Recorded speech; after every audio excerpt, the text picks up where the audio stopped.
pagbibigay namin ng review. Again, gusto kong humingi ng paumanhin sa mga pelikulang deserving din, pero medyo napapagod na ako. Charot.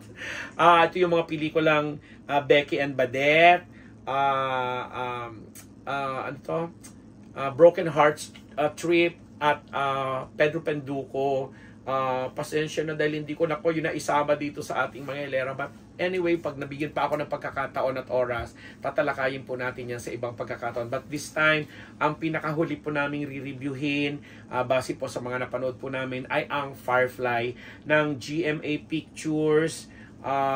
Current affairs silang may gawa niyan sinulat po ni Angeli Atienza at sa direksyon ni Zig Dulay.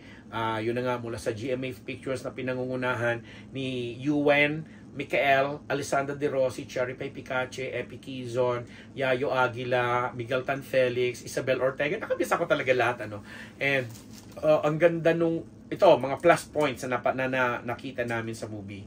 Although pinaghalo itong fantasy realism, napakaganda ng very child friendly po itong Firefly. Ang ganda din ng story plot nito tungkol sa relasyon ng magnanay at sa pangako ng nanay na hanapin ng anak, or sa pangako nila sa isa't isa na hanapin yung isla ng mga alitap-tap, na kung saan doon nagsimula yung kwento na para mabigyan lang ng buhay yung magandang relasyon ng anak na nagsimula na para siyang duwag-duwag, and yun pala may mga courage or may mga bravery siyang nakatago lang sa kanyang katauhan. And ang ganda nung acting nung bata, at pati na yung mga binanggit ko mga pangalan mamaya. And then, again, yung visuals, yung mga nakikita mo doon, yung pag-represent kay Daragang Magayon or Mayon Volcano bilang isang prinsesa ba siya or something. And then yung mga dialogues na talaga namang may ganun sa puso.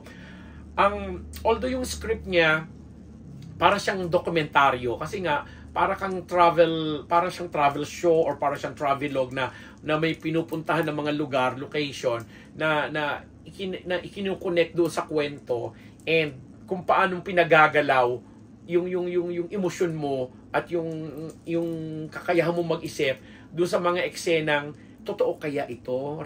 Realidad kaya itong kinikwento ng batang ito sa amin na pupuntahan yung isla ng mga alitap-tap? And then ano pa ba? Yun nga, the lead kid is fantastic. Nakalagay dito sa note natin. And Ding Dong Dantes. Kung ang Malyari ay merong Gumburza, Malyari kasi lead dun si Piolo Pascual. Kung ang Gumburza ay merong Piolo Pascual na kahit supporting role or maiksi lang yung role, pero importante sa pelikula, meron ang Firefly kay Ding Dong Dantes. Alam mo, kung talagang yung feeling ko rin kagaya ni Papa Piolo, mabibigyan pansin ng mga award-giving bodies ang role dito yung pagka-interpret dito ni Ding Dong Dantes bilang siya na yung lumaking tonton ang pangalan ng bata ni Yuen Micael, na ang husay-husay niya na nagkukwento siya ang nagnanarrate kung paano nagsimula yung kwento ng mag-ina ni Alessandra at saka ni Yuen, na kung paanong nang mamatay, hinanap yung isla ng alitap-tap. Grabe, ang husay ni Ding Dong. Tas nakaupo lang siya, nakikipagkwentuhan siya dito kay Max Collins, na parang reporter siya na nag-aakusa na hindi siya ang original na nagbigay ng kwento nung Firefly.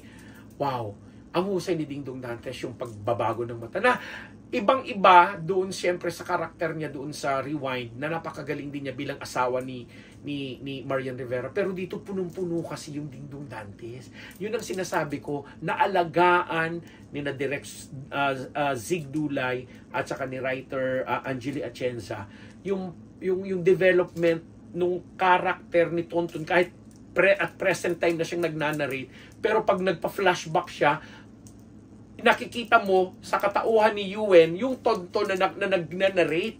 Ganun ka husay na pinagkunat yung ganung mga karakter. Kumbaga sa character development na importanteng elemento ng isang pelikula, wow, mapapawaw ka na lang. Sayang talaga, hindi rin. Although talaga namang mahusay yung performance ni JC Santos doon sa Malyari.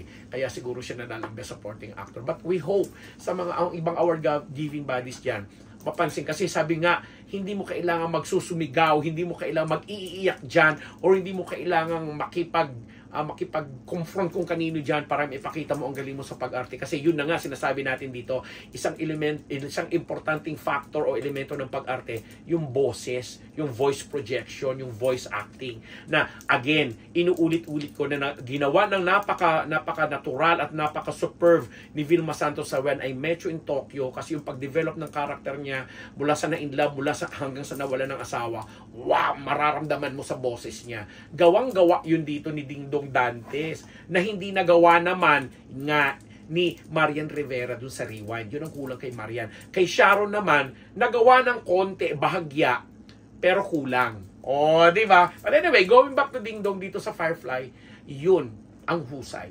Ang minus points na nakita namin dito, nagmukha siyang nagmukha siyang travelogue.